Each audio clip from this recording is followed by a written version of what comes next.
Today, I lead a team of 30 at GlobalTech, with 2 former Vertex colleagues who joined us after the restructuring. Our division has launched 3 major initiatives, each with transparent attribution and collaborative documentation. David eventually resigned from Vertex. The last I heard, he was consulting for smaller firms, his reputation permanently altered by what insiders now call the Phoenix incident. But this story isn't about David's fall. It's about what happens when we refuse to let others define our worth or claim our contributions.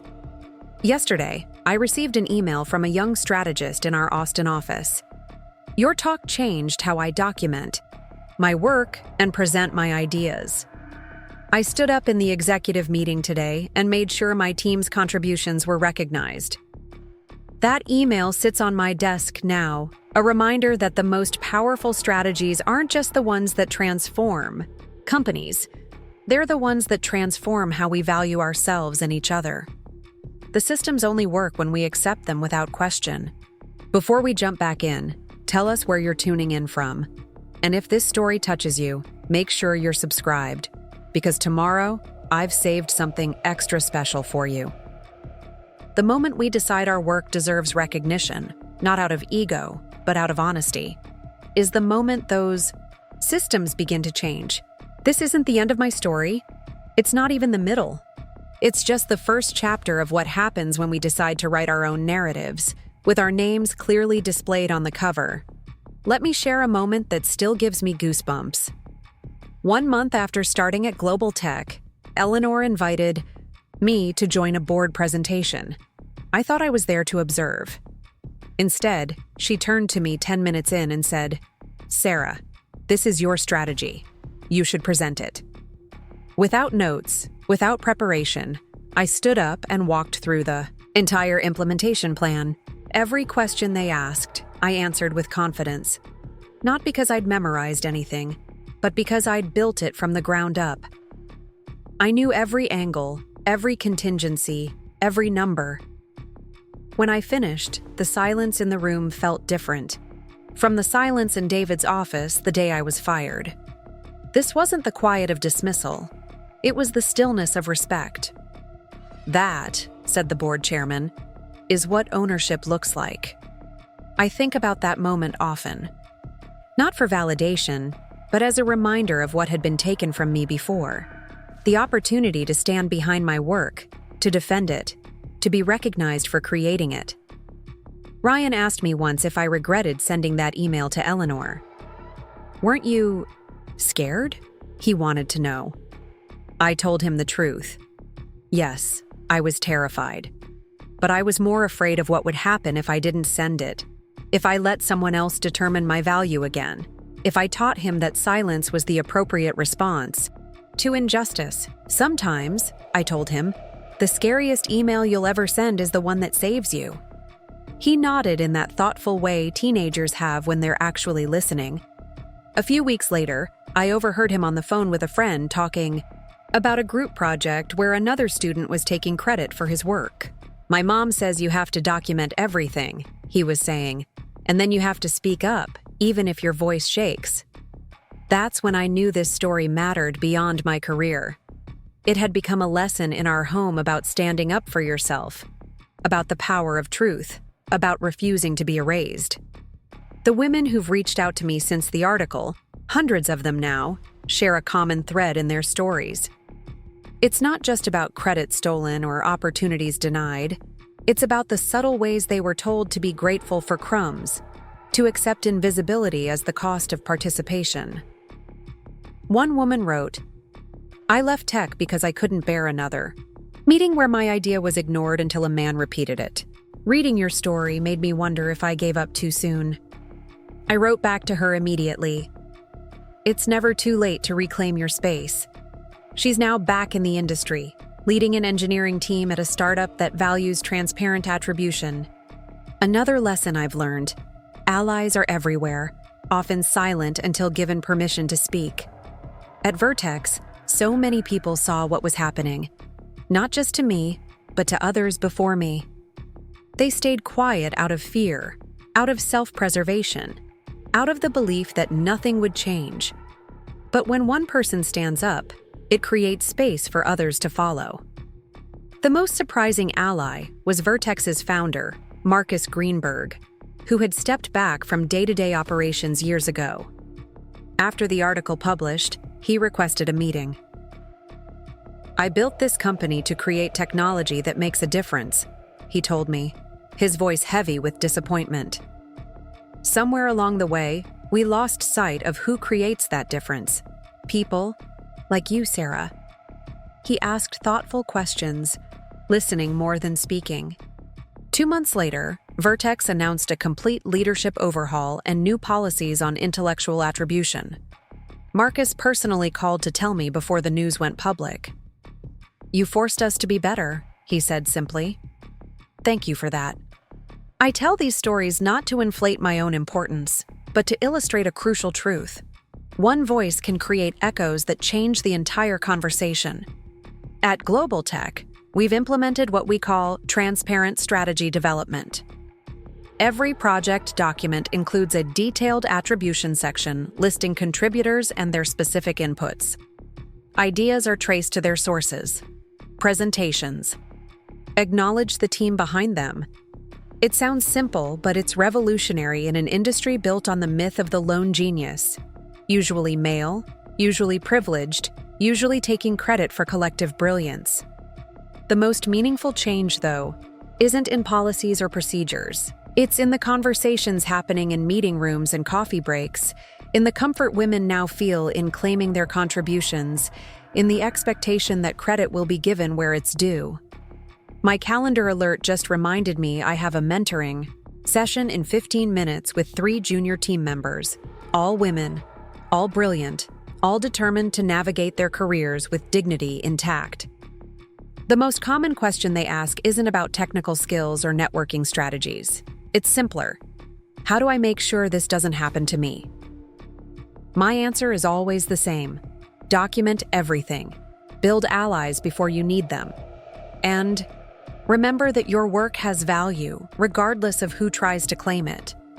But I also tell them something it took me too long to learn. Speaking up isn't just about self-protection. It's about changing the environment for everyone who comes after you. The greatest irony in this entire experience? Project Phoenix, the strategy David tried to claim as his own, was about adaptive innovation, creating systems that evolve and improve through transparent collaboration rather than top-down control. He presented my words without understanding their meaning. He claimed ownership of ideas he couldn't even execute. And in doing so, he revealed the fundamental flaw in leaders who take credit for others' work.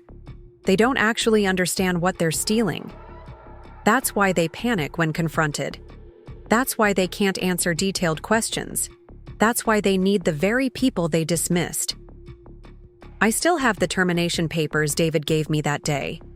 They're framed on my office wall, not as a reminder of defeat, but as proof of how quickly fortunes can change when you refuse to accept the story someone else writes for you.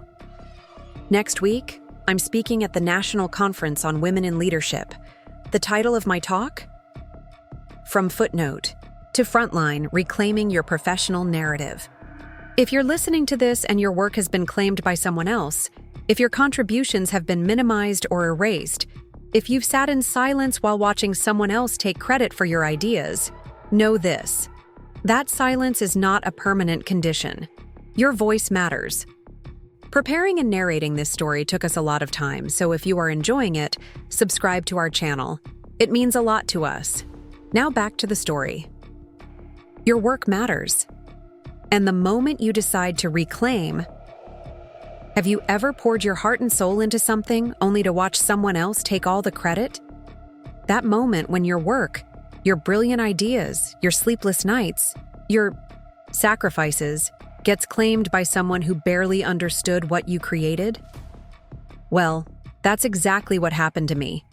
But here's the twist. They never expected me to fight back. And they certainly never imagined I'd end up in the executive chair, watching them scramble to explain why the client wanted me instead of them. They say your career doesn't define you, but when you're a 37-year-old woman who rebuilt her life after a messy divorce, your professional identity becomes your anchor. I'm Sarah Miller, and until 3 weeks ago, I was the Director of Innovation at Vertex Technologies, a mid-sized software company in Seattle that I helped transform from a struggling startup into an industry competitor. I was also the architect behind Project Phoenix, a comprehensive 5-year digital transformation strategy that secured the company's landmark $35 million partnership with GlobalTech Industries. But you won't find my name anywhere in the official documentation. This is how corporate politics really works. My boss, David Reynolds, smiled as he slid the termination papers across his glass desk. It's nothing personal, Sarah. We're streamlining the innovation department. I stared at the document, the word terminated swimming before my eyes. After 5 years of 70-hour weeks, missed birthdays, and canceled vacations, I was being discarded like yesterday's meeting notes. The irony wasn't lost on me. Just 2 weeks after the board publicly praised the Phoenix strategy that I had created, but David had presented as his own. The conference room felt suddenly airless. Rain pattered against the floor-to-ceiling. Windows. Seattle's perpetual tears matching the ones I refused to shed. David's cologne, that overpriced sandalwood he always wore, seemed suffocating now. I understand, I said, my voice steady despite the earthquake in my chest. I wouldn't give him the satisfaction of seeing me break. When you've survived a devastating divorce and rebuilt your life while raising a teenage son alone, you learn how to wear composure like armor. You'll find something else, David said with practiced sympathy. Your operational skills are adequate. I nodded, signed the papers, and walked out with my head high. He expected tears or pleading. I gave him nothing. The Phoenix strategy hadn't been a typical project. For 18 months, I'd worked nights and weekends, analyzing market trends, interviewing stakeholders, and crafting implementation roadmaps. I'd built financial projections that accounted for every contingency and created a proprietary algorithm to forecast adoption rates. I'd presented the preliminary findings to David the week before the board meeting. "Great work, Sarah," he'd said, taking the bound report. "I'll make sure the board sees this." They saw it all right, with David's name on the cover and mine buried in a footnote on page 94. When I confronted him after the meeting, he'd shrugged. "That's how it works at this level. You're part of a team. The details don't matter." But I knew they did. I also knew I wasn't the first person he'd done this to. In my apartment that night, I stared at my son's college brochures spread across the kitchen table. Ryan was a junior now, with dreams of studying engineering at schools with tuition prices that made my stomach clench. The severance package would cover 3 months of expenses, maybe 4 if I was careful. I thought about the mortgage, the orthodontist payments, and the leak in the bathroom I'd been putting off fixing. I thought about the text from Ryan. "Can't wait to show you my science fair project tonight," which I'd now be able to attend, though not for the reasons he'd hope. I opened my laptop and updated my resume, the cursor blinking accusingly in the empty space under current employment. 5 years of innovation, strategy, and dedication reduced to a gap I now needed to explain. What David didn't know was that I'd kept meticulous records of my work on Project Phoenix. Every draft, every analysis, every late-night email where he'd requested changes to my presentation was stored in my personal cloud account. Not because I was paranoid, but because I was thorough, the same quality that had made my strategy so compelling. I also had something else, a LinkedIn message from Eleanor Chen, the newly appointed CEO of GlobalTech Industries, sent just after the partnership announcement. "Impressive strategy presentation. We should connect sometime." I'd never replied, respecting company protocols about client communications. But now, with my keycard deactivated and my company email already disabled, those protocols no longer applied. I drafted a message. "Eleanor, I'd love to connect regarding the Phoenix strategy. There's something important you should know about. Its development. Are you available for coffee this week? My finger hovered over the send button. This wasn't just about finding a new job. This was about reclaiming my work. With a deep breath, I pressed send. Eleanor's response came the next morning. I've been hoping to hear from you. Coffee sounds perfect. How about tomorrow at Westlake Cafe, 10 a.m.? There's more I'd like to discuss than just the strategy. I arrived early, anxiety and determination, battling in my stomach. Eleanor was exactly as her photos suggested, poised, sharp-eyed, with an energy that commanded attention even in casual clothes. After pleasantries, I carefully explained the situation, showing her my original drafts with timestamps that predated the official presentation. Eleanor wasn't surprised. The financial modeling had your signature all over it. Too detailed, too forward-thinking for someone like Reynolds. She studied me over her coffee cup. What are your plans now? I'm exploring options, I said carefully. Good, she nodded. Because I have a proposition, GlobalTech is creating a new strategy innovation division, reporting directly to the Yao board. We need someone who understands both the technical and business sides, someone who can build long-term visions and execute them, someone like you, Sarah. I blinked, certain I'd misheard. You're offering me a job? I'm offering you a director position with a pathway to the executive team. I've already discussed you with our board. They're impressed with what they've seen of your work. Once I pointed out which parts were actually yours. My coffee sat forgotten as she continued. The salary is double what Vertex was paying you, with equity options. We want the real architect of Phoenix, not the one who presented it. 3 days later, my phone rang with a Vertex number. David's voice came through, artificially casual. Sarah, how are you settling into unemployment? I heard you've been busy. I'm well, David. What can I do for you? I kept my voice neutral, though my heart was racing. There seems to be some confusion with GlobalTech. They're requesting changes to the Phoenix implementation, but they're asking for you specifically. Apparently, someone has been having unauthorized conversations. Not unauthorized, I corrected. I'm no longer bound by Vertex policies. His tone hardened. Look, this is a misunderstanding. Why don't you come in tomorrow? We can discuss bringing you back as a consultant to smooth things over. That won't be possible. I've accepted a new position. The silence was delicious. With whom? He finally asked. GlobalTech Industries, as Director of Strategy Innovation. His inhale was sharp. That must be a mistake. You can't possibly. The board specifically requested me, David. They wanted the person who actually created the Phoenix strategy. You're making a terrible mistake, he said, voice thin now. Your work at Vertex is proprietary. We'll take legal action. The work I did at home, on my personal laptop, using my personal analysis methods, the ones I documented creating before I even joined Vertex? I don't think so. I paused. But feel free to explain to the board why GlobalTech is suddenly questioning the partnership. I'm sure they'd be interested in the details. The cease and desist letter arrived the next day. Vertex was claiming ownership of all my intellectual contributions and threatening to sue if I shared proprietary methodologies with GlobalTech. My new company's legal team dismissed it with professional disdain. Standard intimidation tactics, the head counsel assured me. They have no case. But David wasn't done.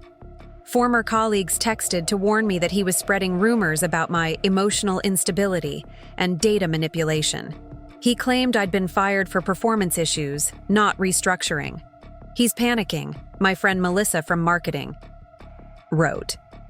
The board is asking questions about Phoenix that he can't answer. He keeps postponing the implementation meetings.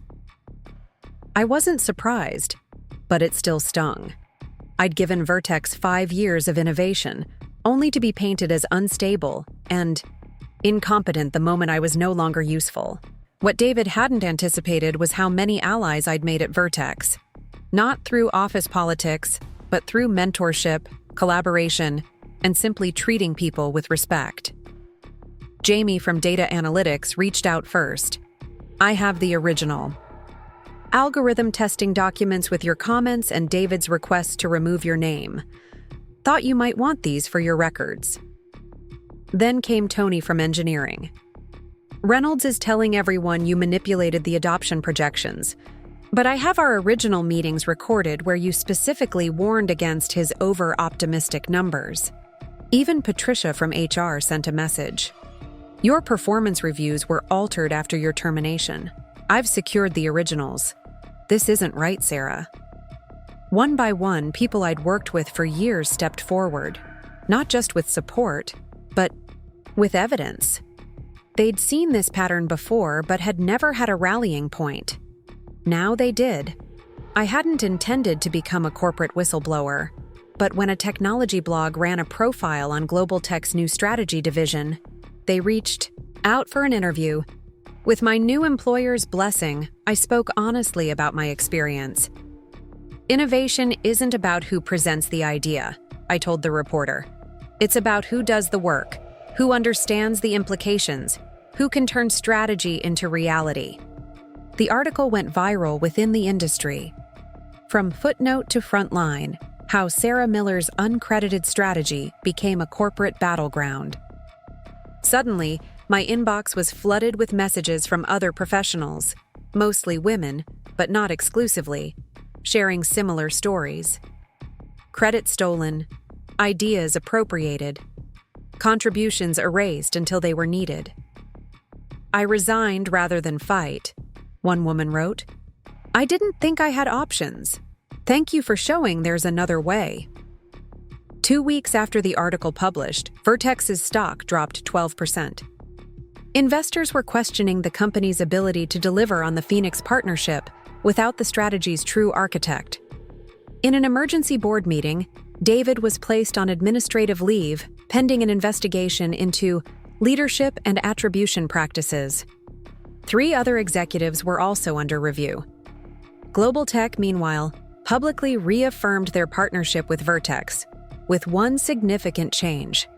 My new team would oversee the implementation, ensuring strategic integrity and proper execution of the original vision. The industry took notice. 2 major tech companies announced new policies requiring clear attribution for strategic work. A professional association launched a certification program for ethical leadership practices. It wasn't just about me anymore. It was about changing a system that rewarded taking credit over creating value. 6 months into my new role, I stood at the podium of the Women in Technology conference in Boston. The room was packed with faces, looking to me for insight, not as someone who had been wronged, but as someone who had transformed that wrong into something powerful.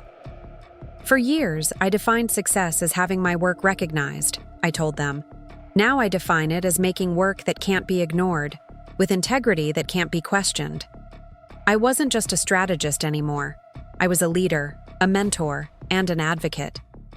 The skills I'd honed creating Phoenix, analysis, foresight, detailed execution, were now being applied to building something much more significant, a culture where innovation was both valued and correctly attributed. Ryan sat in the front row, his pride obvious even from a distance. That's my mom, I'd overheard him telling someone before the talk. She doesn't just build strategies, she builds change. Today, I lead a team of 30 at GlobalTech, with 2 former Vertex colleagues who joined us after the restructuring. Our division has launched 3 major initiatives, each with transparent attribution and collaborative documentation. David eventually resigned from Vertex. The last I heard, he was consulting for smaller firms, his reputation permanently altered by what insiders now call the Phoenix incident. But this story isn't about David's fall. It's about what happens when we refuse to let others define our worth or claim our contributions. Yesterday, I received an email from a young strategist in our Austin office. Your talk changed how I document my work, and present my ideas. I stood up in the executive meeting today and made sure my team's contributions were recognized. That email sits on my desk now, a reminder that the most powerful strategies aren't just the ones that transform companies. They're the ones that transform how we value ourselves and each other. The systems only work when we accept them without question. The moment we decide our work deserves recognition, not out of ego but out of honesty, is the moment those systems begin to change. This isn't the end of my story. It's not even the middle. It's just the first chapter of what happens when we decide to write our own narratives, with our names clearly displayed on the cover. Your voice matters. Your work matters. And the moment you decide to reclaim your narrative is the moment everything can change. I never expected to become the face of a movement. That wasn't my intention when I sent that LinkedIn message to Eleanor. I simply wanted acknowledgement for my work, recognition for the countless nights I'd sacrificed to create something meaningful. But sometimes, standing up for yourself creates ripples far beyond your own shore. After that first confrontation with David, I knew the real battle was just beginning. His voice on the phone had shifted from surprise to calculation in seconds. I recognized that tone. It was the same one he used in strategy meetings when plotting how to neutralize a competitor. I had just become his competitor, and I knew exactly what was coming. The cease and desist letter was just the opening salvo. His real attack came through whispers and innuendos, carefully crafted to undermine my credibility without leaving fingerprints. Within a week of accepting the position at GlobalTech, I started hearing from former colleagues about the stories circulating through Vertex. "He's telling people you had a mental breakdown," my friend Alexis texted. She'd been a project coordinator at Vertex for 3 years. "Says you've been obsessed with taking credit for team projects and that they've been covering for your instability for months." I read her message while sitting in my new office at GlobalTech, a corner space with windows overlooking Elliott Bay, twice the size of my old workspace. The irony wasn't lost on me. While David was painting me as unstable, I was settling into a role that recognized my capabilities more fully than Vertex ever had. "Are people believing him?" I asked Alexis when we met for lunch that weekend. She stirred her soup thoughtfully. "Some are. The ones who never work directly with you. But there's something he doesn't realize." "What's that?" "You weren't just respected at Vertex. You were liked. And people who like you are talking to each other." She was right. The back-channel communications happening across departments at Vertex weren't following the narrative David expected. Instead of spreading his rumors, people were comparing notes on their own experiences. Natalie from UX Design forwarded an email thread where David had taken credit for her interface innovations. Marcus in developer relations shared screenshots of presentations where his market analysis appeared under David's name without attribution. Each person who stepped forward emboldened others to share their stories. What David had perceived as isolated incidents, each employee too intimidated to speak up alone, was becoming a collective reckoning. The pattern was too consistent to ignore. Meanwhile, at GlobalTech, I was building something entirely different. Eleanor had given me unprecedented latitude to shape my division according to my values. The first policy I implemented was transparent attribution for all strategic work. Every presentation, proposal, and plan included a detailed breakdown of contributors, with specific credit for individual elements. "This is unusually thorough," one of the senior VPs commented during my first executive presentation. "It's not thorough," Eleanor replied before I could. "It's honest. There's a difference." The impact on team morale was immediate.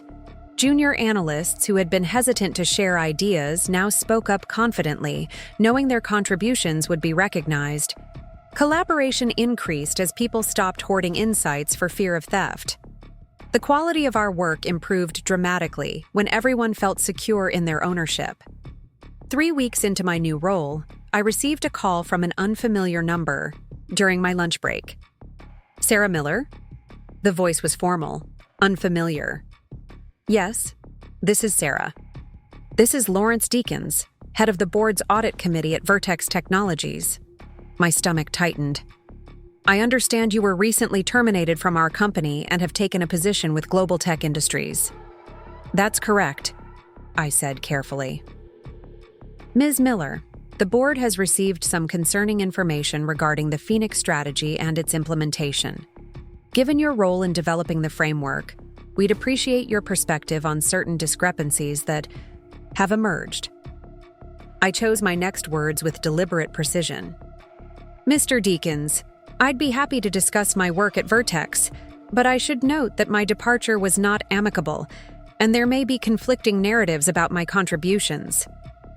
That's precisely why I'm calling, he said, his tone softening slightly. We're trying to reconcile those narratives with the documentation. Would you be willing to meet with the committee? Informally, of course. The meeting was scheduled for the following Tuesday at a neutral location, a conference room at the DIR Four Seasons downtown. Eleanor insisted our legal counsel accompany me, though she respected my decision to attend. Just remember, she advised, you're not walking in as the accused. You're walking in as the expert they desperately need. The audit committee consisted of 3 board members, Lawrence Deakins, whom I'd spoken with on the phone, Catherine, Wyatt, a veteran tech executive I recognized from industry panels, and Michael Trent, whose venture capital firm had been an early Vertex investor. They were seated at one side of a long table when I arrived with Stephanie, GlobalTech's Associate General Counsel. Thank you for coming, Ms. Miller, Lawrence began after introductions. We appreciate your willingness to speak with us, especially given the DAO-V. Unusual circumstances. What followed was 3 hours of the most detailed questioning I'd ever experienced about Project Phoenix. They had clearly studied the documentation thoroughly and identified numerous inconsistencies between the strategy as presented and the implementation challenges now emerging. The risk mitigation framework references proprietary modeling that none of our current team seems able to access or explain, Catherine noted, pushing a highlighted document across the table. Can you clarify what this refers to? I recognized.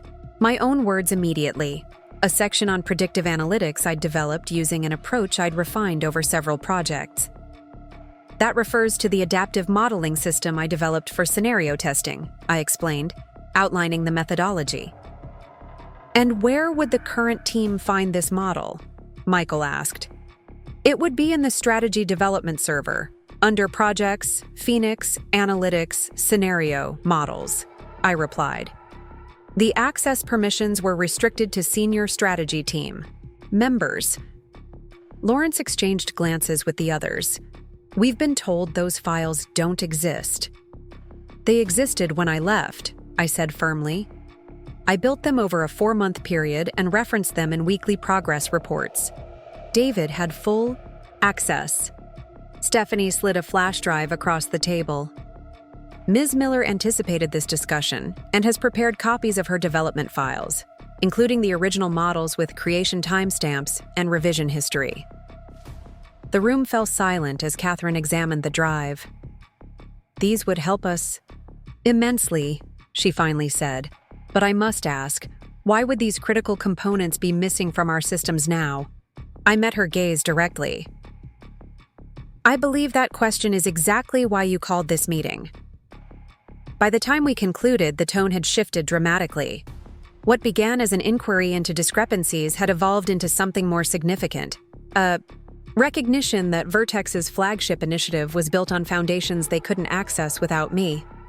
As we gathered our materials to leave, Lawrence asked one final question. Ms. Miller, if you had remained at Vertex, how would you have addressed the implementation challenges the team is currently facing? I wouldn't need to address them, I replied. They were preemptively solved in the execution framework, the section that was removed from the final presentation. His expression confirmed what I already suspected. What execution framework? The implementation roadmap I developed alongside the strategy. It mapped out every potential obstacle and provided contingency paths for each scenario. It was submitted with my final draft, but wasn't included in what the board received. Catherine's face tightened. We never saw any implementation roadmap. I'm not surprised, I said. It had my name on every page. The fallout was swift but quiet. No public announcements, no dramatic confrontations, just a series of closed-door meetings at Vertex that my former colleagues described as intense and career-altering. 2 days after my meeting with the audit committee, David was placed on administrative leave. The official communication cited a review of leadership practices, but everyone understood the subtext. A week later, 2 vice presidents who had been his closest allies were also sidelined pending investigation. Melissa called me the evening the news broke within the company. "You wouldn't believe the chaos here," she said, her voice a mixture of amazement and vindication. "They're pulling files from everywhere, comparing versions, interviewing team members about contribution logs." "How are people reacting?" I asked. "Mostly relief," she said. "And a lot of people are finally speaking up about similar experiences. It's like a dam broke." She paused. "Some are wondering if you'll come back when this is all sorted out." The question caught me off guard. Return to Vertex? The thought hadn't even occurred to me. "I'm happy at GlobalTech," I told her honestly. "This isn't about getting my old job back. It's about setting things right." And that's what was happening, in ways I couldn't have anticipated. The board's investigation expanded beyond Project Phoenix to other major initiatives over the past 3 years. They discovered a pattern of misattribution so extensive it had fundamentally distorted their understanding of the company's intellectual assets. Lawrence called me directly after their preliminary findings were compiled. "The board would like to issue a formal apology for your treatment," he said without preamble. "And we'd like to properly acknowledge your contributions to the Phoenix strategy and all future documentation and communications." "I appreciate that," I said carefully, "but this was never just about me." "We understand that now," he replied, his tone somber. "Which is why we're instituting comprehensive attribution policies for all strategy work moving forward. We're also reviewing compensation records to address potential disparities related to contribution recognition." The changes at Vertex represented an important validation, but my focus remained on building something better at GlobalTech. My team had grown to 15 members, with a careful balance of experience levels and backgrounds. We'd implemented collaborative workspaces where ideas could be traced to their origins, and development credits were automatically logged in our project management system. More importantly, we'd created a culture where claiming someone else's work wasn't just prohibited, it was impossible by design. Every contribution was visible, every innovation properly attributed from inception. 6 weeks after joining GlobalTech, I received an unexpected invitation to speak at a tech leadership conference in San Francisco. The topic: attribution and innovation, building transparent leadership cultures. It wasn't a subject I'd ever imagined presenting on, but Eleanor encouraged me to accept. "Your experience isn't unique," she reminded me, "but your response to it was. People need to hear that story." Preparing for the talk forced me to reflect on my journey more deeply. This wasn't just about one boss taking credit for one strategy. It was about a pervasive cultural problem where the connection between creation and recognition had been severed, especially for women and other underrepresented groups in tech. The night before the conference, I called Ryan for our daily check-in. He was staying with his father during my trip, an arrangement that still felt awkward after years of navigating co-parenting tensions. "How's the speech coming?" he asked. At 17, he was developing the heightened awareness of a child who's watched a parent rebuild their life. "It's coming," I said. "Still feels strange to be talking about myself this way." "That's what makes it important, Mom," he said with unexpected wisdom. "You've always been the person who makes sure everyone else gets credit. Now you're showing people how it's done." His perspective stayed with me as I stood backstage the next day, waiting to be introduced. The room was twice as full as I'd expected, nearly 300 people, predominantly women, though with a solid representation of men as well. As I walked onto the stage, I abandoned the carefully practiced opening I'd rehearsed in my hotel room. Instead, I simply said, "My name is Sarah Miller, and until 2 months ago, my most significant professional achievement didn't have my name on it." The ripple of recognition through the audience was immediate. This wasn't just my story. It belonged to so many of them too. For the next 40 minutes, I shared my experience, not as a victim narrative, but as a case study in reclaiming professional agency. I outlined the documentation practices that had protected my work, the networks of support that had emerged, and the structural changes now being implemented at both companies. The problem isn't just individual bad actors, I concluded. It's systems that enable and reward them. The solution isn't just calling them out, it's building better systems. The questions afterward went twice as long as scheduled, with attendees sharing their own experiences and seeking practical advice. One question in particular stayed with me, from a young developer with a slight tremor in her voice. "Weren't you afraid of being blacklisted? Of being seen as difficult or ungrateful?" I considered her question carefully before answering. Of course I was afraid. Fear is a rational response to challenging power structures. But I was more afraid of the person I'd become if I stayed silent. Someone who had accepted that her work didn't deserve recognition, that her voice didn't deserve to be heard. The room fell quiet. "There will always be consequences for speaking up," I continued. "But there are deeper consequences for staying silent. Choose the consequences you can live with." The response to that talk extended far beyond the conference. A tech journal published a transcript that was shared thousands of times. Industry forums hosted discussions about attribution practices and intellectual ownership. 3 major companies announced reviews of their strategic development protocols with specific focus on contribution recognition. More personally, I received hundreds of messages from people sharing their experiences and changes they were making in their own workplaces. Some were implementing documentation systems I'd described. Others were establishing clear attribution policies for team projects. Many were simply finding the courage to have difficult conversations about recognition they'd been denied. 8 weeks after the conference, I received an email that stopped me cold. The sender was Marcus Greenberg, Vertex's founder, who had stepped back from operations but remained the company's largest individual shareholder. "Ms. Miller," it began formally, "I've spent considerable time reviewing the situation surrounding Project Phoenix and your departure from Vertex. The board has shared their findings with me, and I've also watched your recent conference presentation. I would appreciate the opportunity to meet in person to discuss how Vertex might make proper amends, not just to you, but to others who have experienced similar treatment. This is not who we set out to be as a company." I showed the email to Eleanor during our weekly check-in. "What do you think?" I asked. "Is this genuine or damage control?" She studied it thoughtfully. "Marcus has a good reputation. Old school, but ethical. I think it's worth hearing him out, if only to help drive real change there."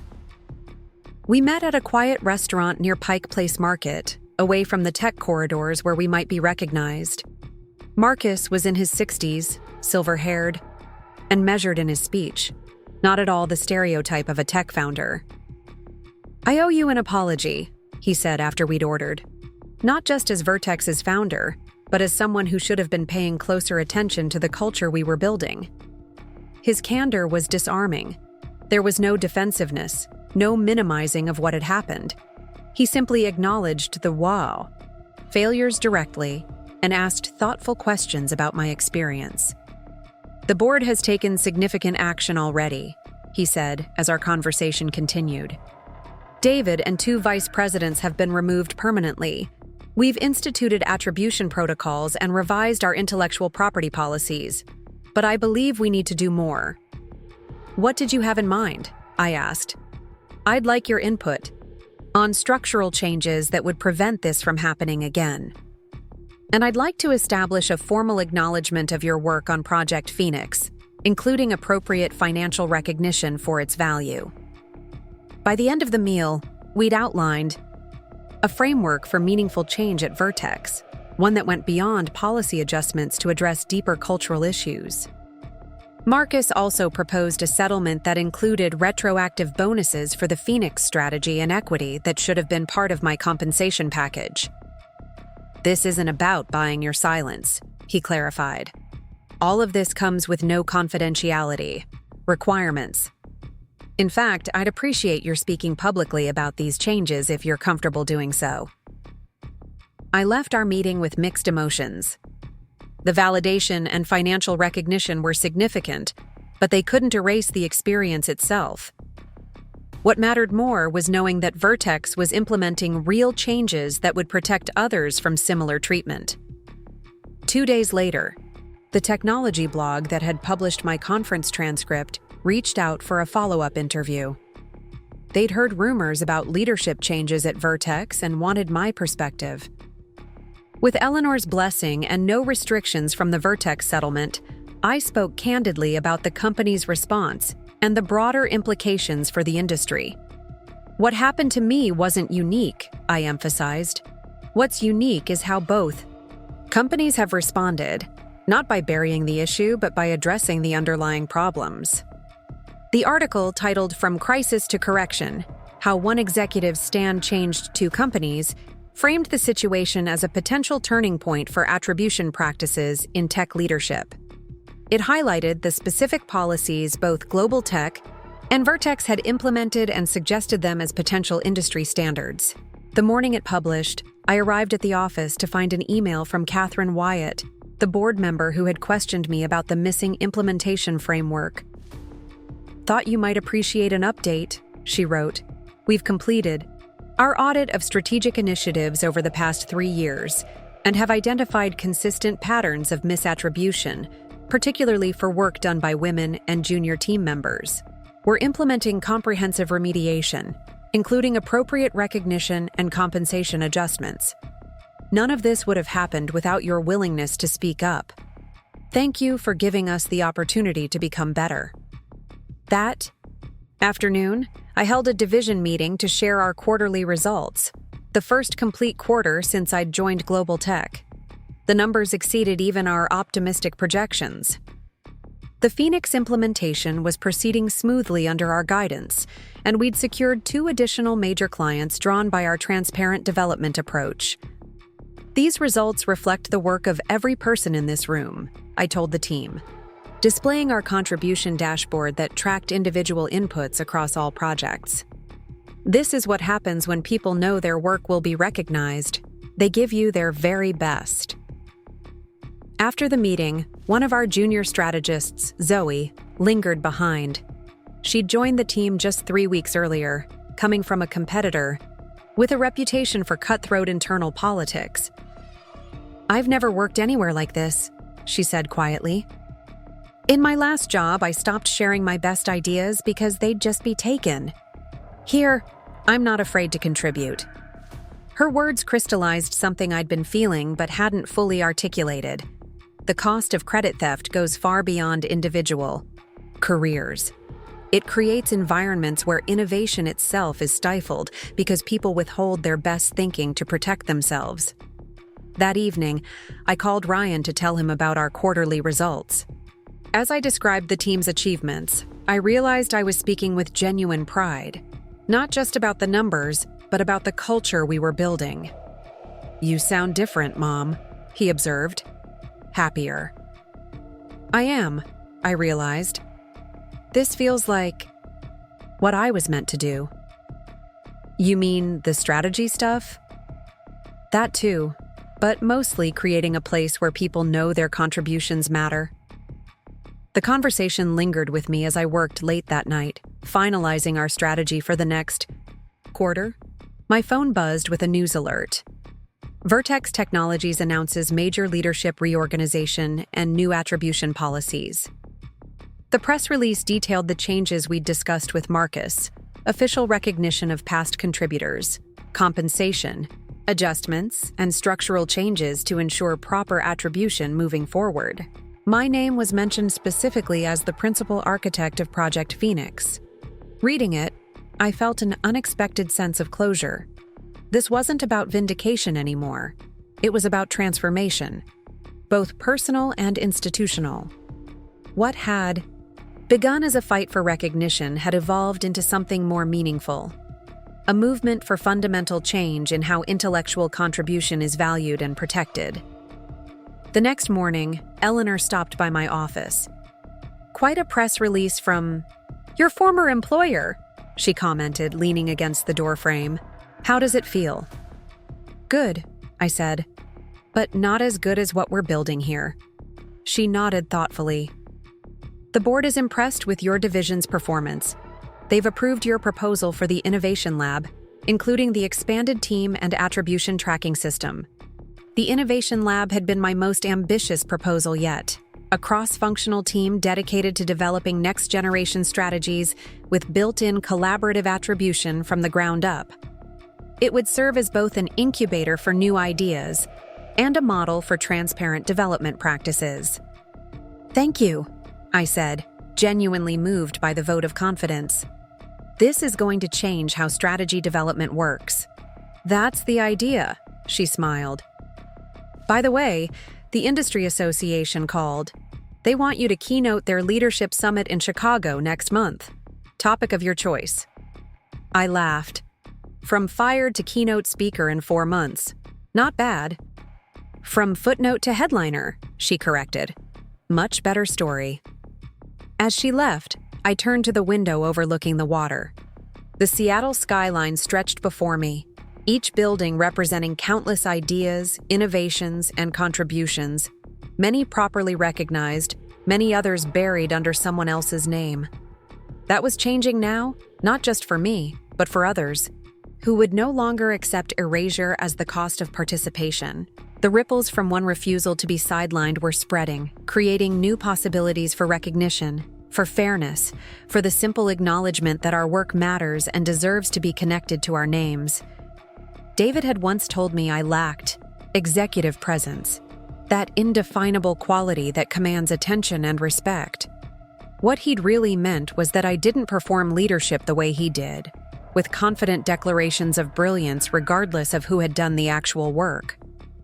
Now I was redefining what leadership looked like: collaborative rather than competitive, focused on elevating others rather than standing on their shoulders, measured by the success of the team rather than personal glory. The true measure of my success wasn't the title on my door or even the recognition finally given to my work.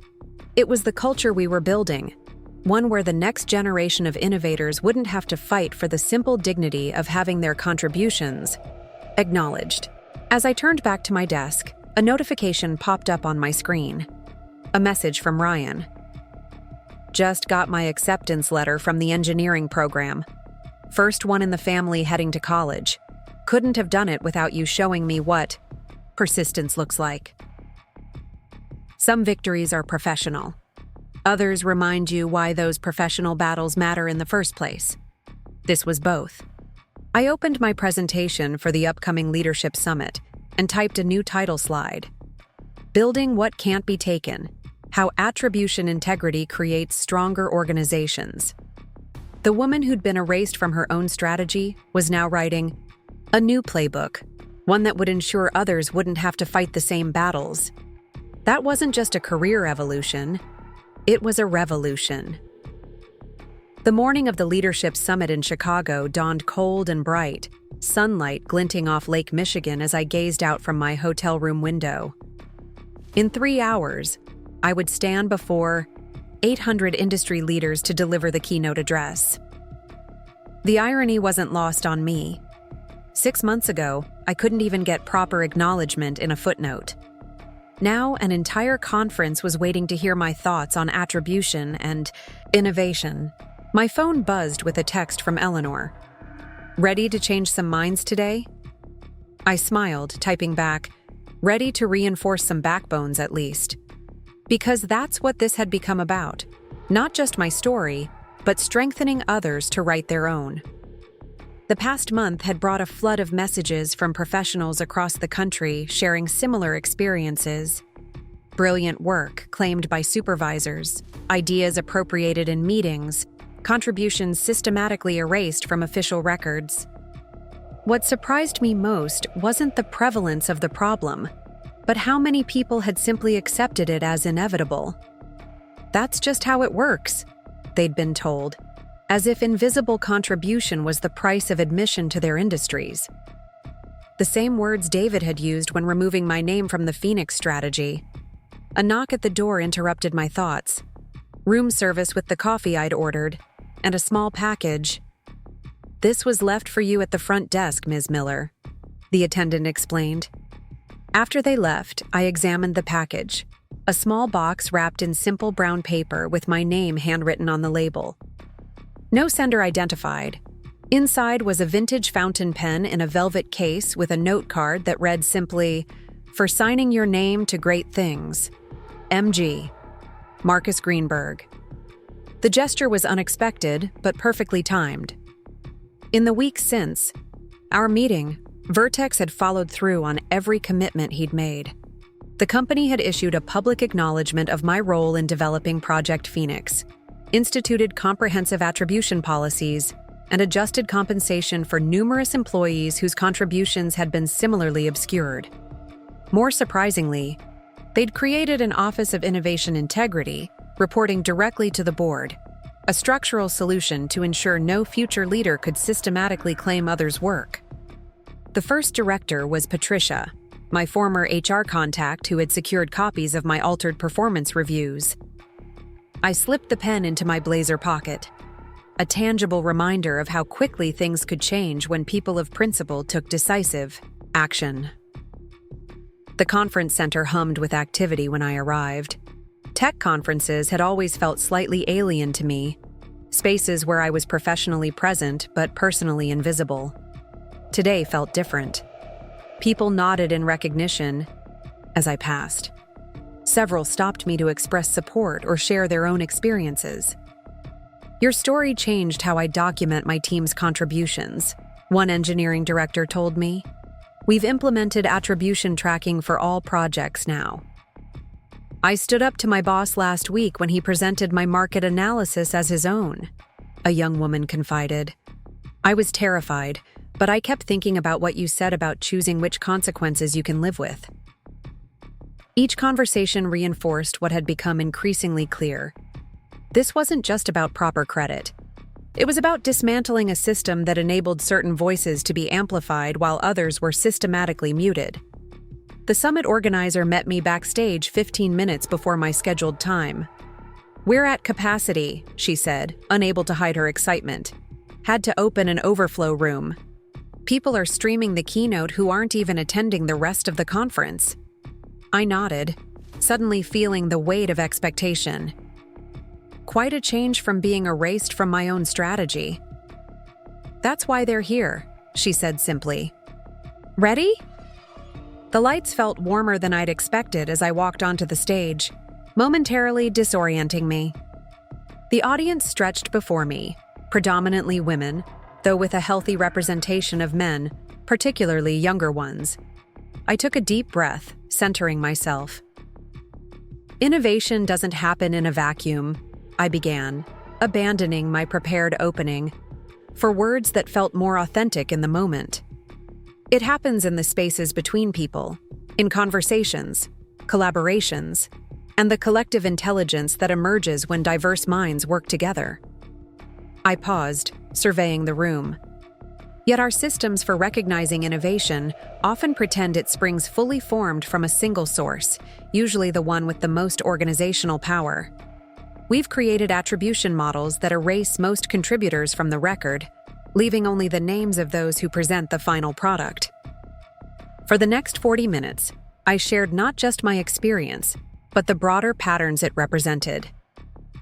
I outlined the hidden costs of misattribution, the lost innovation when people withhold ideas for fear of theft, the the institutional knowledge, gaps when true creators leave organizations, the systemic undervaluation of certain voices. More importantly, I presented concrete solutions: attribution tracking systems, transparent development protocols, structural safeguards against appropriation. I shared examples from GlobalTech's Innovation Lab and Vertex's new Integrity Office as models other companies could adapt. The question isn't whether your organization has an attribution problem, I concluded. The question is whether you're willing to address it before it costs you your most valuable innovators, the ones who build what others merely present. The response was immediate and overwhelming. The Q&A session lasted twice as long as scheduled, with audience members lining up at microphones throughout the hall. Their questions weren't just about mechanics or policies. They were about courage, about change, about transforming toxic patterns into sustainable systems.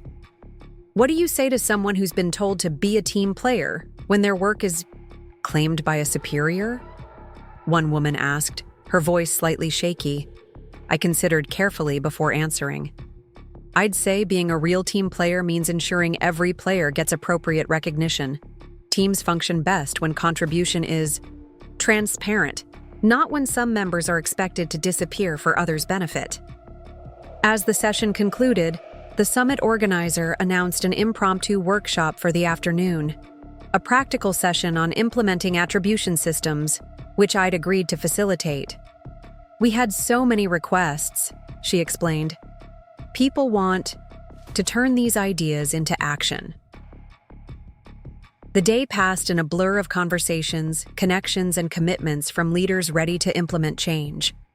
By evening, I was simultaneously exhausted and exhilarated. As attendees networked at the reception, I stepped outside for a moment of quiet, scrolling through messages that had accumulated during the day. One in particular caught my attention, an email from Lawrence Deakins at Vertex. Your influence continues to create positive change here.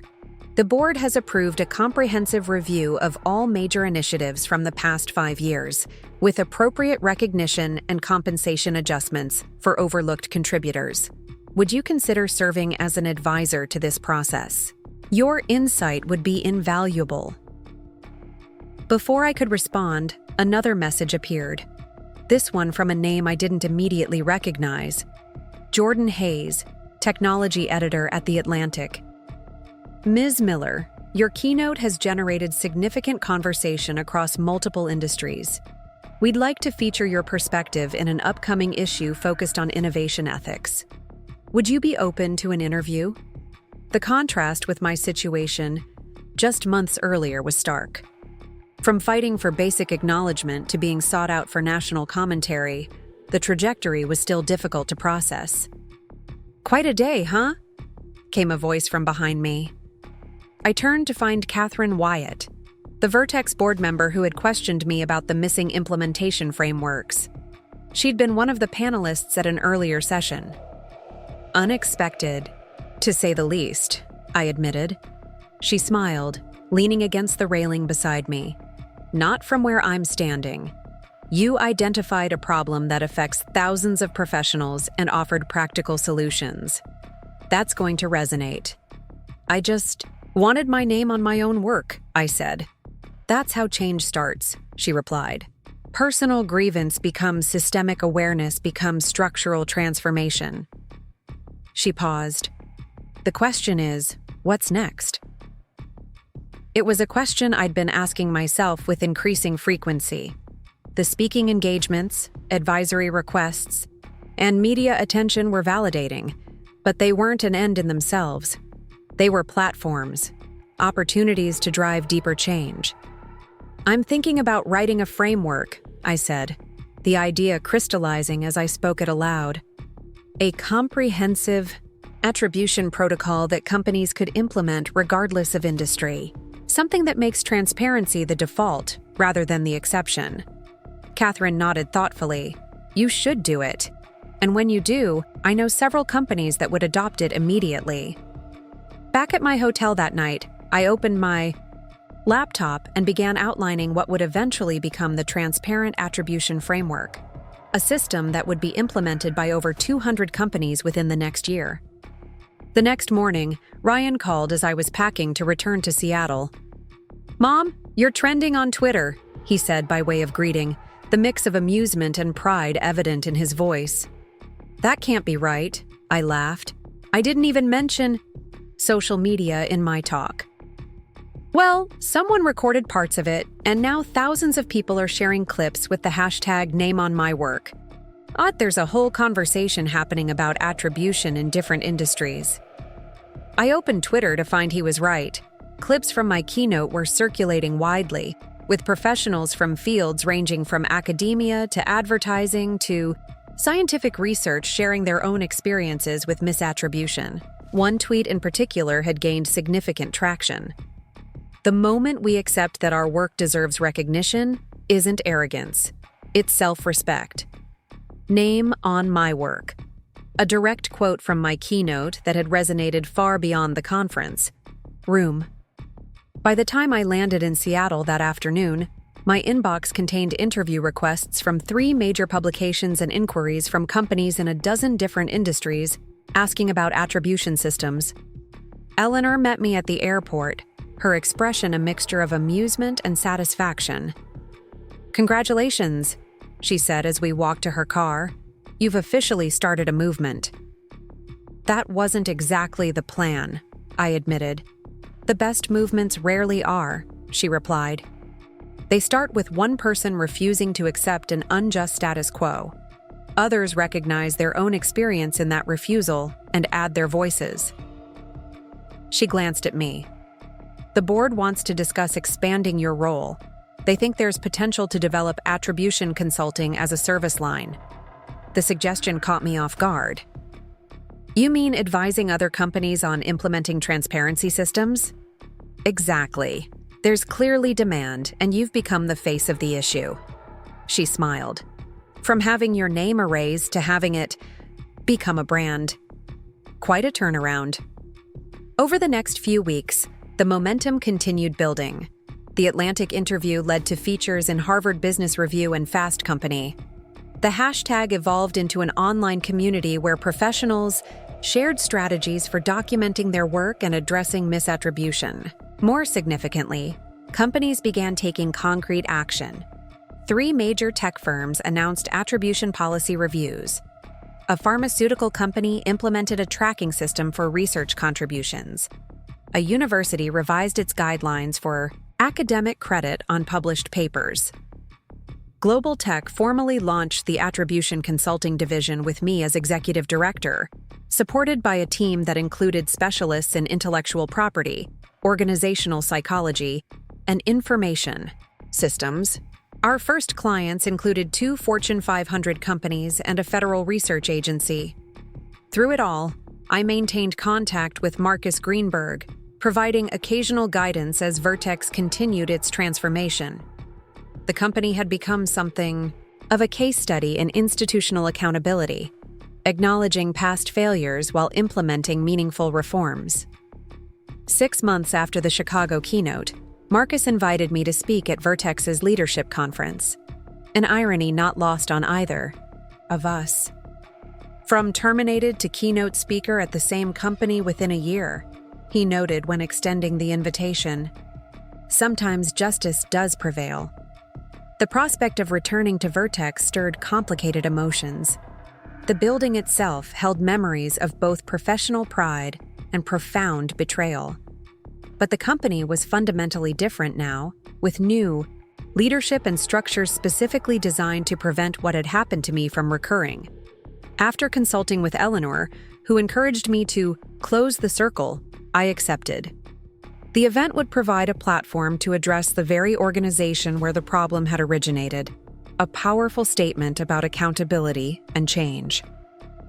The morning of the Vertex conference, I arrived early, taking a moment in my car to center myself before entering the building. As I gathered my materials, a text arrived from Ryan. "Proud of you, Mom. Full circle moment." The lobby had been renovated since my departure, brighter, more open, with a wall displaying the company's core values Innovation through integrity now featured prominently among them, a phrase that would have seemed laughably incongruous during my tenure. Patricia met me at reception, her smile genuine as she enveloped me in a quick hug. "Welcome back, Sarah, though under much better circumstances this time." She led me to the conference room where I'd be speaking, the same space where, a year earlier, the board had first heard the Phoenix strategy presented under David's name. The symmetry was almost too perfect. As attendees filed in, I recognized many familiar faces, former colleagues who had supported me, some who had provided critical documentation, others who had simply reached out with messages of solidarity during the darkest days. They nodded in recognition, some stopping to express how the company had changed. "The attribution tracking has revolutionized our collaboration," Jamie from Data Analytics told me. "People aren't hoarding ideas anymore. They know they'll get credit even if they're not in the presentation meeting." Marcus opened the session with a level of candor that would have been unimaginable in the previous regime. "Vertex made serious mistakes in how we recognized contributions," he acknowledged, to the room. "We lost valuable team members, undermined trust, and compromised our integrity. The changes we've implemented aren't just policies. They're commitments to never repeat those errors." When I took the stage, the room fell into an attentive silence.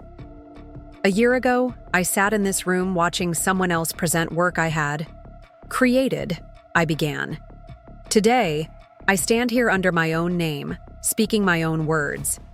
That transformation, from invisibility to recognition, is possible not just for individuals, but for entire organizations."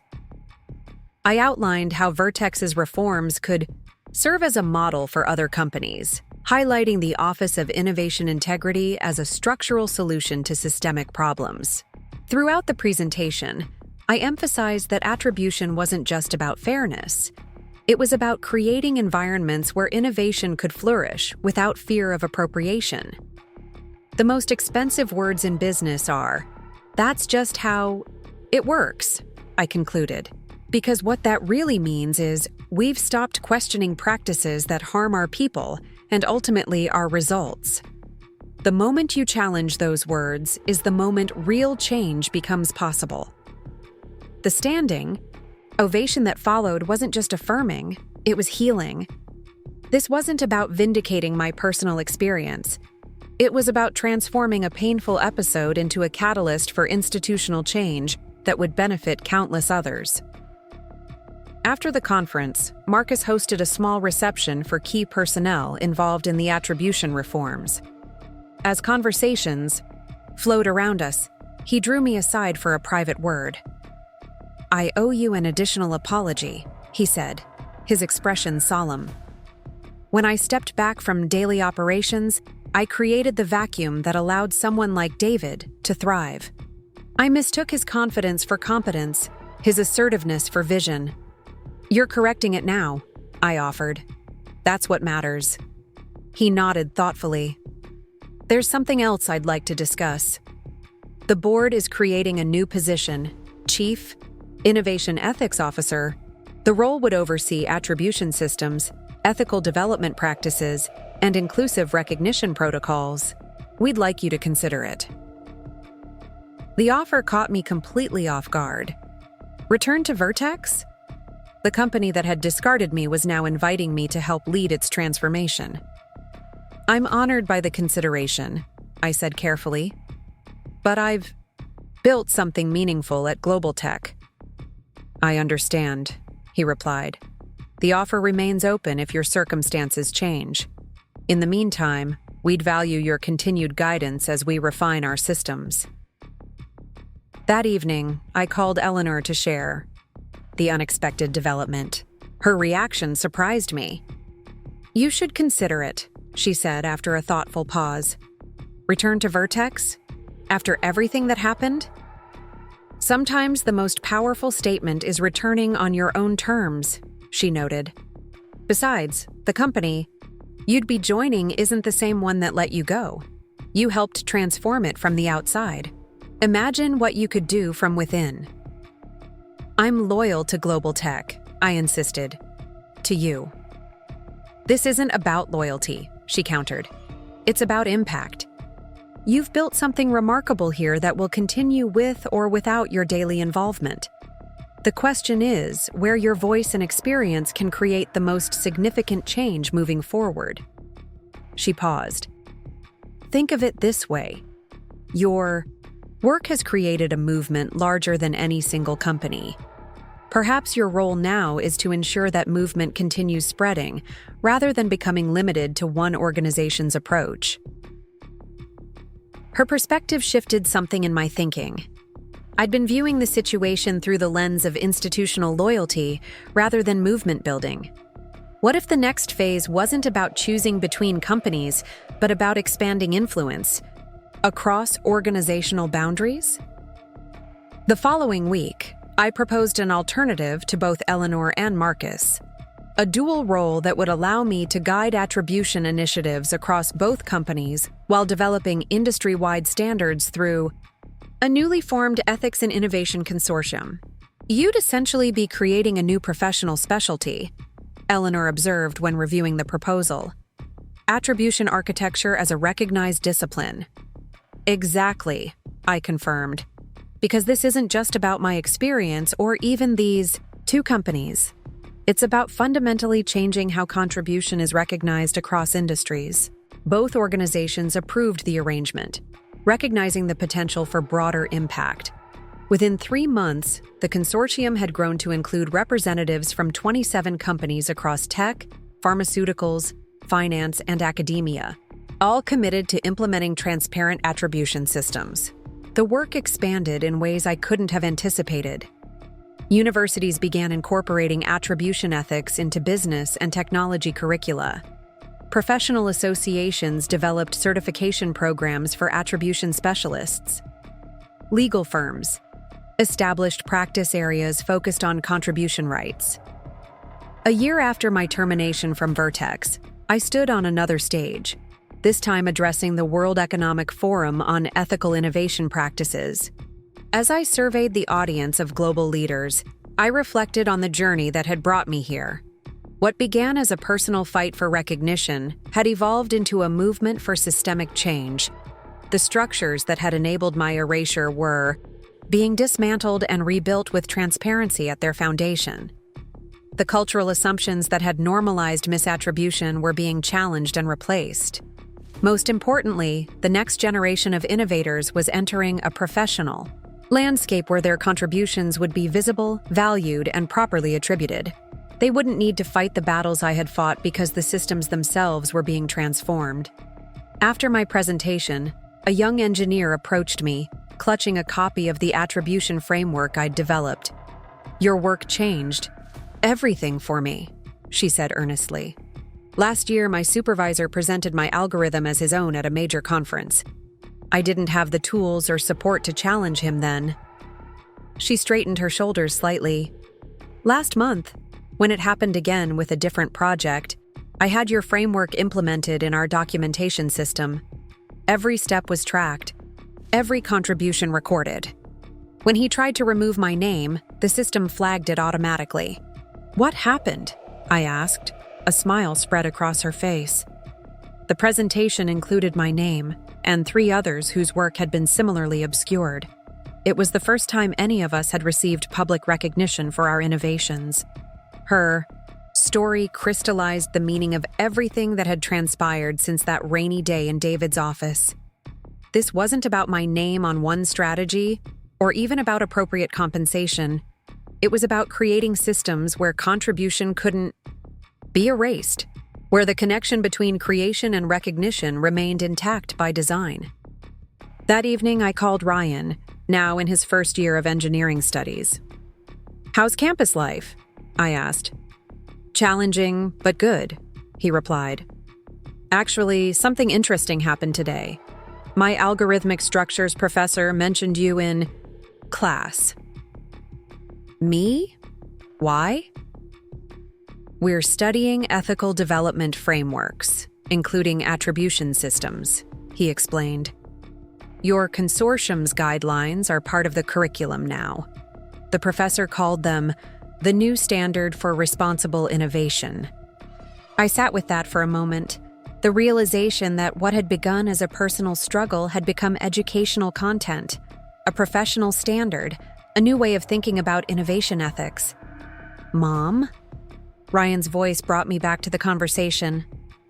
You changed things that needed changing. That's a pretty amazing legacy. Legacy. It wasn't a word I'd applied to myself before. But as I reflected on the transformations of the past year, from personal vindication to institutional reform to industry-wide standards, I recognized the truth in his assessment. The systems that had enabled my erasure were being rewritten. The cultural norms that had normalized misattribution were being challenged. The professional landscapes that had rewarded appropriation were being restructured around transparency and proper recognition. David had once dismissed me as lacking executive presence. Now his name had become synonymous with unethical attribution practices, while mine was attached to the framework being implemented to prevent such behaviors. The next morning, I received an email from Jordan Hayes at The Atlantic. Your attribution framework is being considered for adaptation by 3 federal agencies for government research projects. Would you be available to discuss the implications for a follow-up piece? As I drafted my response, I glanced at the fountain pen Marcus had given me the day of the Chicago keynote, the one meant for signing my name to great things.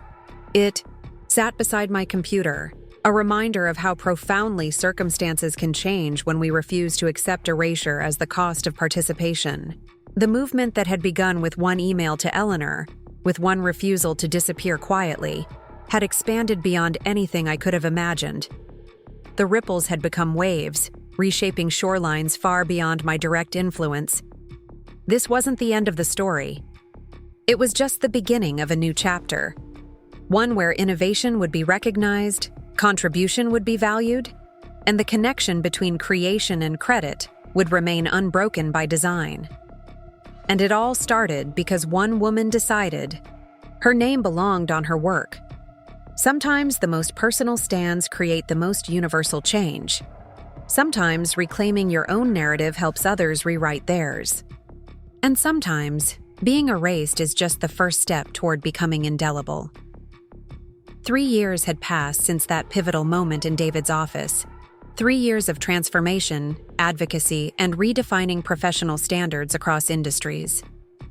What began as a personal battle for recognition had evolved into something far more significant. A fundamental shift in how intellectual contribution was valued and protected. The Ethics in Innovation Consortium now included over 150 member organizations spanning 12 countries. The transparent attribution framework had become the gold standard for documenting creative input, with specialized adaptations for scientific research, software development, policy writing, and academic publishing. On this particular morning, I stood at the window of my downtown office, watching Seattle come alive beneath a rare cloudless sky. The space itself represented how far things had come. A corner suite in a tower that housed both the consortium headquarters and my dual role. With GlobalTech and Vertex, Eleanor knocked lightly before entering, a tablet in hand and an expression that suggested important news. "Have you seen this?" she asked, offering me the device. The screen displayed the Wall Street Journal's technology section. The headline made me pause. Former Vertex executive David Reynolds launches new venture capital firm, promises authentic innovation focus. I skimmed the article quickly. David had secured significant funding to establish authentic ventures, positioning himself as an advocate for transparent development practices and proper attribution of intellectual assets. The irony was almost too perfect. "He's co-opting our language," I noted, handing the tablet back to Eleanor. "Making himself the face of the very principles he violated." She nodded, her expression thoughtful rather than angry. "The question is, does it matter? If he's implementing actual attribution systems regardless of his motivation, isn't that still progress?" Her question cut to the heart of something I'd been contemplating with increasing frequency. Was lasting change about accountability for past actions or transformation of future behavior? Could someone who had systematically erased others become a genuine advocate for attribution rights? It matters if it's just performative, I finally said. If he's using the language without implementing the practices. Then perhaps we should find out, Eleanor suggested. His firm is hosting an innovation ethics panel at Stanford next week. They've requested a consortium representative. I understood her implication immediately. You think I should go? I think it would be illuminating, she replied carefully. For both of you. The prospect of facing David again stirred complicated emotions. Our last interaction had been that phone call 3 years ago, when he'd threatened legal action, before the board investigation revealed the extent of his pattern, before his resignation, before the structural reforms that followed. In the years since, I'd occasionally heard updates through industry channels. After leaving Vertex, he'd taken an executive position at a smaller firm but departed after 6 months amid rumors of similar behavior. He'd spent the following year, largely out of public view before resurfacing with this new venture. I'll consider it, I told Eleanor. But I have to be sure my motivation is advancing the cause, not personal vindication. She nodded, understanding the distinction. For what it's worth, I think your presence alone sends a powerful message about how far the movement has come. From having your contribution erased to being the authority he now has to acknowledge. After she left, I called Ryan, now in his final year of engineering studies. Our conversations had evolved over time, from parent-child check-ins to something approaching professional peers as he developed his own perspective on attribution, ethics. He's rebranding, Ryan said definitively after I described the situation. Classic image rehabilitation strategy. The question is whether there's substance behind it. That's what I need to determine, I agreed. Then you should go, he said, simply. Not to confront him, but to ensure the principles are represented accurately. If he's genuinely changed, great. If he's co-opting the movement for credibility, that should be exposed. His clarity helped crystallize my decision. This wasn't about David and me anymore. It was about protecting the integrity of a movement that now affected thousands of professionals across dozens of industries. I confirmed my participation the following day, specifying that I would address attribution frameworks and implementation challenges, neutral topics focused on systems rather than individual cases. The organizers responded with evident enthusiasm, noting that having both pioneers of the attribution movement on the same panel would create valuable dialogue. Both pioneers. The framing was revealing. In the public narrative that had evolved, David was positioning himself as an early advocate rather than an example of the problem. The panel would provide an opportunity to correct that revision without direct confrontation. The week passed quickly, filled with consortium initiatives and the launch preparation for GlobalTech's newest attribution certification program. Before I realized it, I was boarding a flight to San Francisco, reviewing my presentation notes and preparing mentally for the encounter ahead. The event was being held at Stanford's Business School, a prestigious venue that underscored how mainstream attribution ethics had become. 3 years earlier, the topic had barely registered in professional conversations. Now it warranted academic conferences and dedicated curricula. I arrived early, wanting to familiarize myself with the space and connect with other panelists before the session. The auditorium was already buzzing with attendees, graduate students, faculty members, industry professionals, all there to discuss a concept that had once been dismissed as unnecessary. As I organized my materials at the panelists' table, a familiar voice came from behind me. Sarah Miller, I heard you might be here. I turned to find David standing a few feet away, looking both similar to and different from my memory. The confident posture remained, as did the carefully cultivated executive presence. But there was something less certain in his expression, a wariness that hadn't been there before. David, I acknowledged with professional composure. I see we're fellow panelists today. He nodded, maintaining a careful distance. Your work with the consortium has been impressive. You've created significant change in a relatively short time. The acknowledgement caught me slightly off guard. I'd expected defensiveness or carefully veiled hostility, not something approaching respect. Thank you, I replied. Attribution ethics has proven to be a concern across multiple industries. Indeed, he agreed, which is why Authentic Ventures has made it a cornerstone of our investment approach. We require all portfolio companies to implement attribution tracking systems. I studied him, trying to discern authenticity beneath the polished presentation. What inspired that requirement? A flicker of discomfort crossed his face. Let's just say I've gained perspective on the importance of proper recognition. Before I could respond, the moderator approached, introducing herself and outlining the panel format. The conversation with David remained unfinished, hanging between us as we took our seats. The panel included 5 speakers, David and myself, plus a legal scholar specializing in intellectual property, the head of research integrity at a major pharmaceutical company, and a software developer who had created an open-source attribution tracking tool. Each represented a different facet of the movement that had developed over the past 3 years. As the auditorium filled, I noted the diversity of the audience. No longer just women who had experienced erasure, but professionals of all backgrounds interested in building more ethical innovation systems. This evolution from grievance to governance was perhaps the most significant measure of progress. The moderator opened by tracing the history of attribution ethics as a formal discipline, crediting the consortium with establishing standardized frameworks but also noting earlier advocates.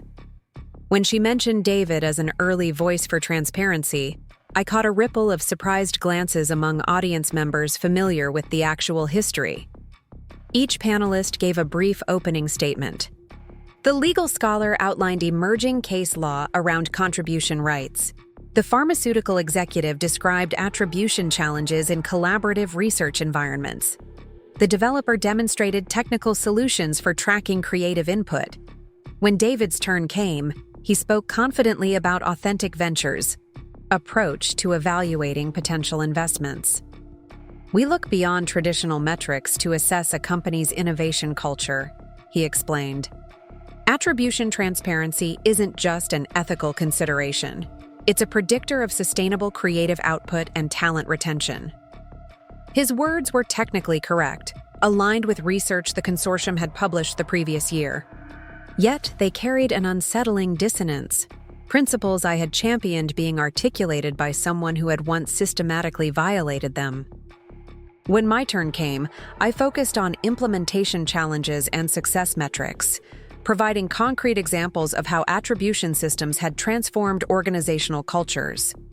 I avoided referencing my personal experience or making oblique references to David's past actions, keeping the focus squarely on systemic approaches.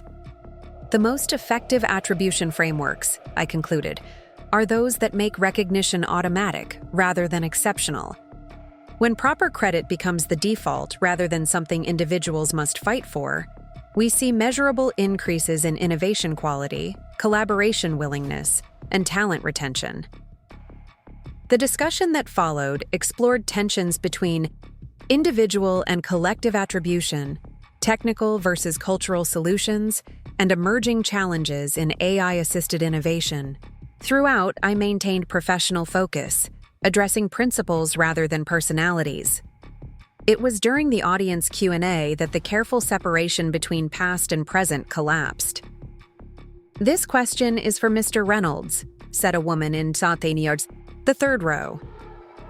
Your firm emphasizes attribution ethics, but reports from your time at Vertex Technologies suggest you personally benefited from taking credit for others' work, particularly Ms. Miller's Phoenix strategy.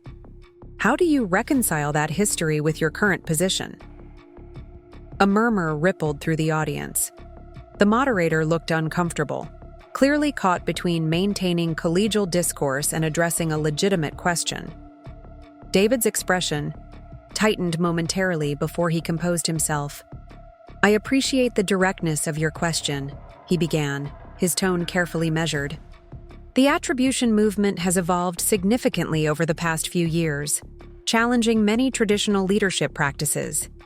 Like many executives, I've had to re-examine approaches that were once industry standard, but are now recognized as problematic."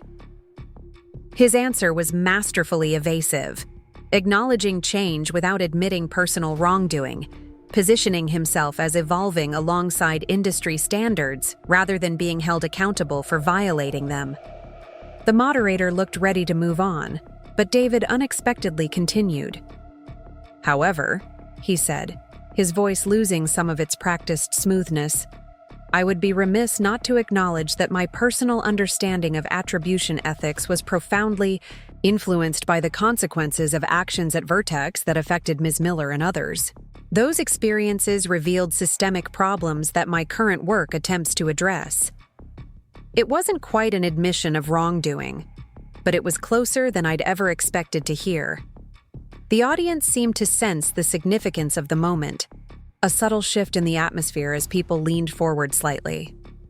The moderator turned to me. "Ms. Miller, would you like to respond?"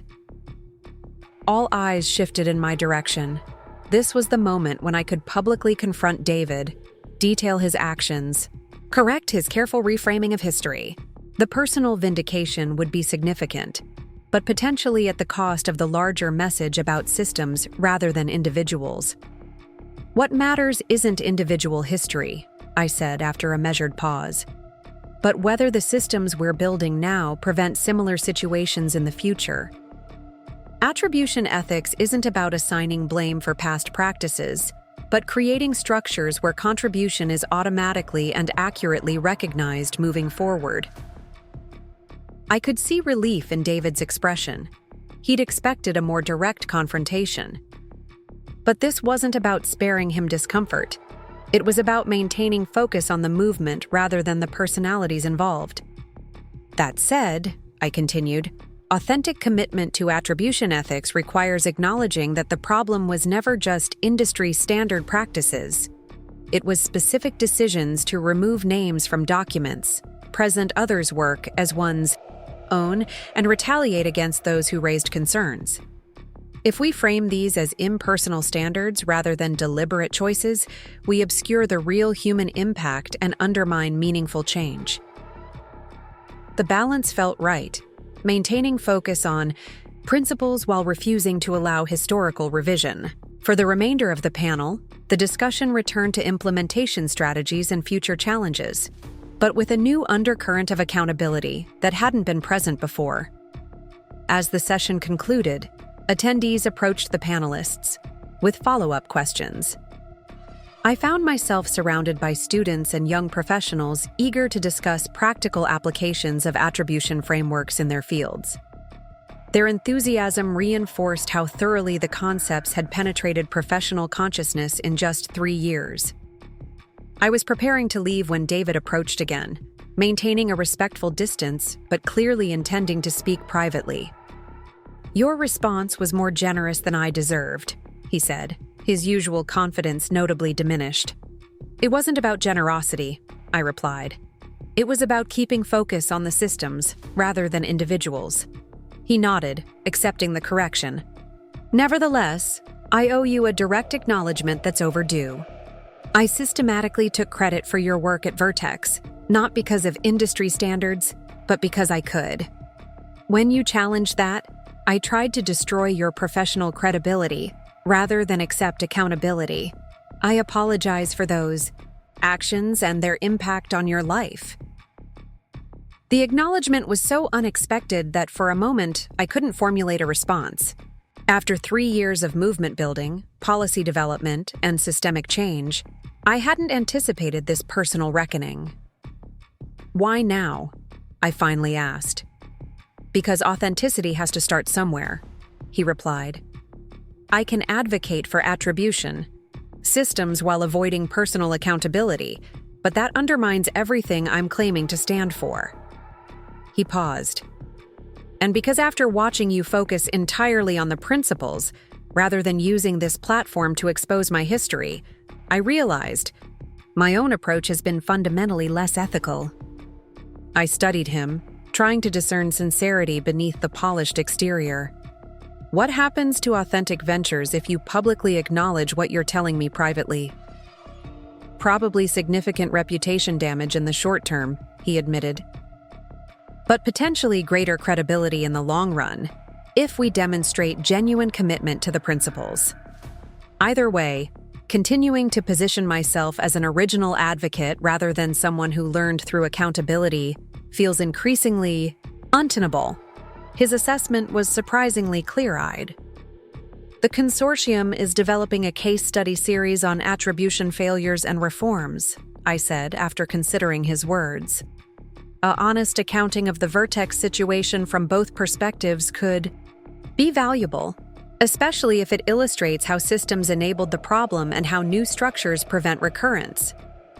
"I'd be willing to participate in that," he said, the offer clearly costing him something in professional pride. Not for reputation rehabilitation, but because the complete story might help other organizations identify similar patterns before they cause damage. We exchanged contact information, with the understanding that consortium staff would follow up about the case study project. As I watched him walk away, I reflected on how thoroughly the landscape had shifted. From a world where his behavior was protected by power structures to one where even he recognized the necessity of accountability. On the flight back to Seattle, I drafted notes for my weekly consortium update, highlighting key insights from the panel and the unexpected development with David. The potential case study represented an important evolution in our approach, moving from general frameworks to specific examples that illustrated both problem patterns and solution paths. Eleanor was waiting in my office when I returned the following morning, eager to hear about the panel and particularly the interaction with David. "So he's positioning himself as an early advocate?" she asked, after I recounted the initial panel dynamics. "He was," I clarified, until direct questioning made that untenable. Then something interesting happened. He actually acknowledged his actions, first obliquely during the panel, and then directly in a private conversation afterward. I described our exchange and the potential case study collaboration.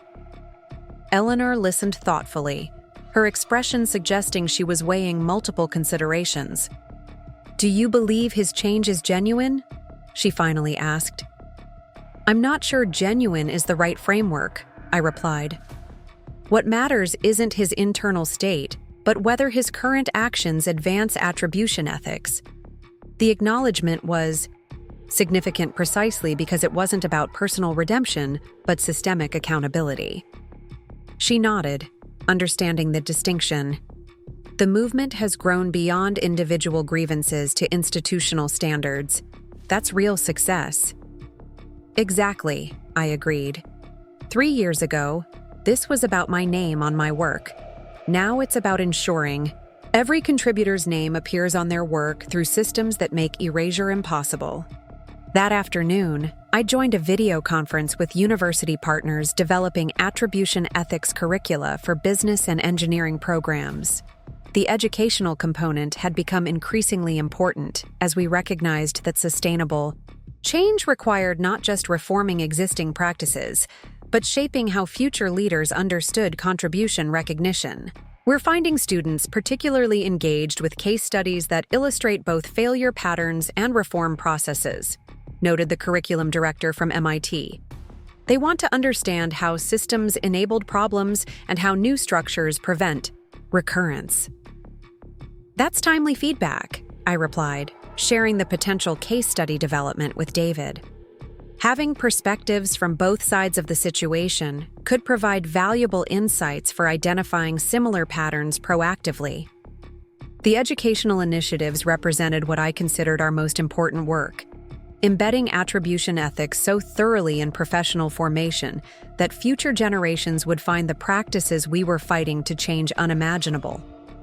Later that week, I received an invitation that underscored how thoroughly attribution ethics had been integrated into mainstream business thinking. The World Economic Forum was establishing a global commission on innovation ethics, with attribution frameworks as a central focus. They wanted me to serve as one of the founding commissioners, helping establish international standards for intellectual contribution recognition. As I shared the news with Ryan during our weekly dinner, his reaction captured the magnitude of the transformation. From having your name erased from a strategy document to defining global standards for ensuring no one else experiences that erasure, he observed. That's quite a journey in 3 years.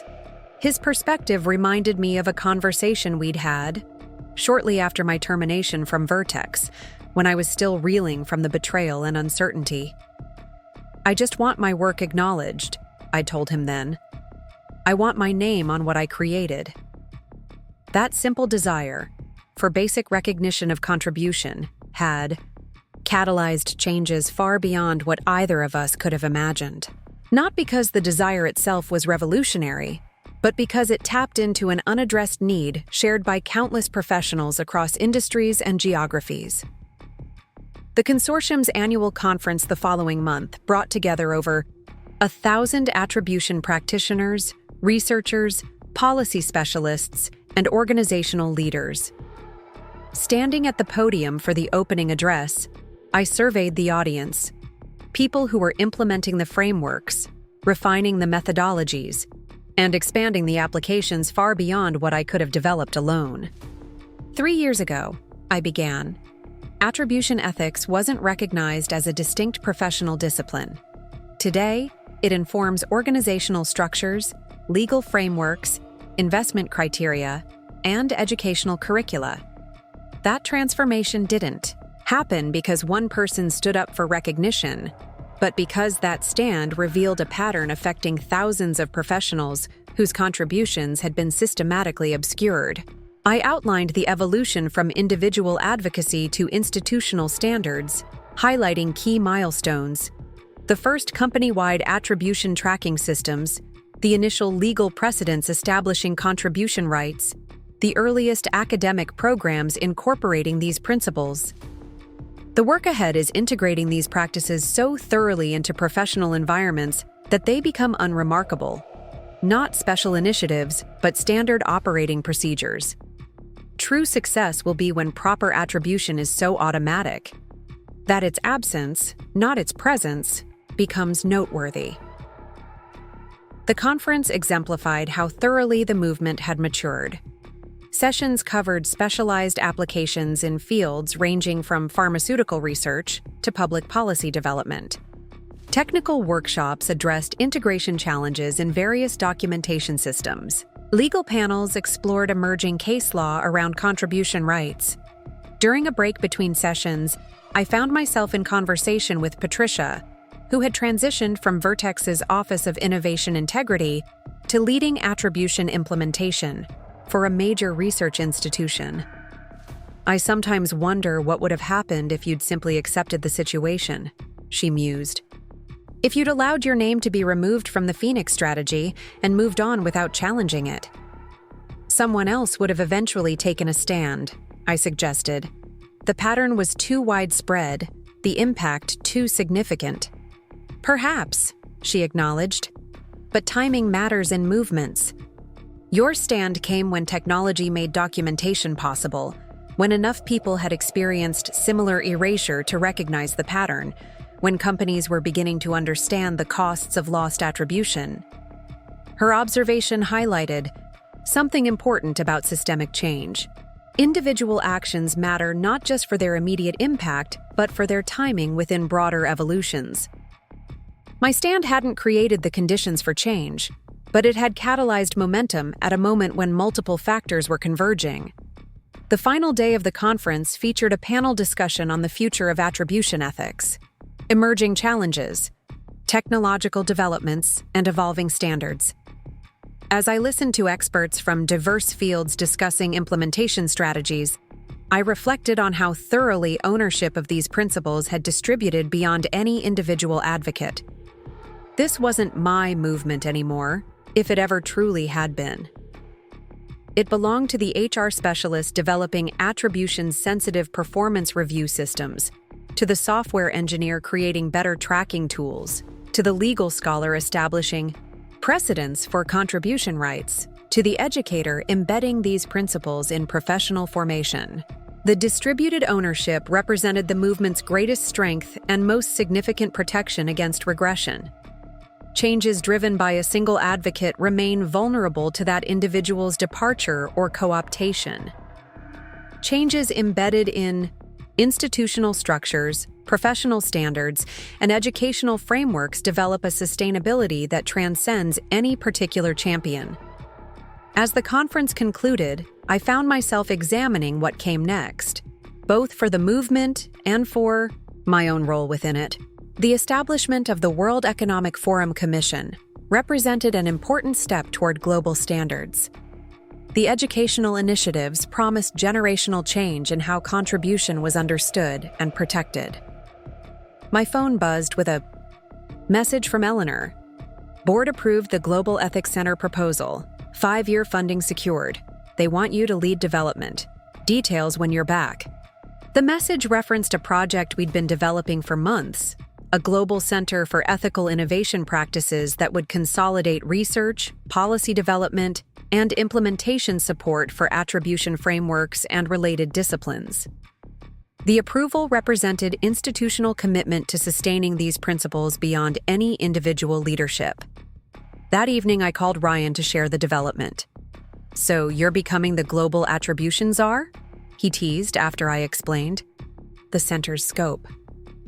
"Hardly," I laughed. "I'm helping build something that will continue evolving long after my involvement." That's the point. Creating structures that make these principles self-sustaining rather than dependent on any particular advocate. "Still," he said more seriously, "it's pretty incredible to think about where this started and where it's going. From one person refusing to be erased to global standards ensuring no one faces that erasure." His framing captured the essence of what had unfolded over 3 remarkable years. What began as a personal stand for basic recognition had evolved into systemic transformation precisely because it tapped into a fundamental need shared across professional environments: the need to have one's contributions valued, recognized, and properly attributed. The movement's success wasn't measured in my personal vindication or David's eventual acknowledgement. It was measured in the thousands of professionals whose work now carried their names automatically, in the organizational structures that made erasure impossible by design, in the next generation of leaders being formed with these principles as foundational expectations. 3 years earlier, sitting in my car after being terminated, I couldn't have imagined this trajectory. I had simply wanted my name on my work, a basic recognition of contribution that should never have required extraordinary measures to secure. That simple desire had revealed something profound about professional environments across industries and geographies. Systems had evolved that normalized disconnection between creation and recognition, that enabled certain voices to be amplified, while others were systematically muted.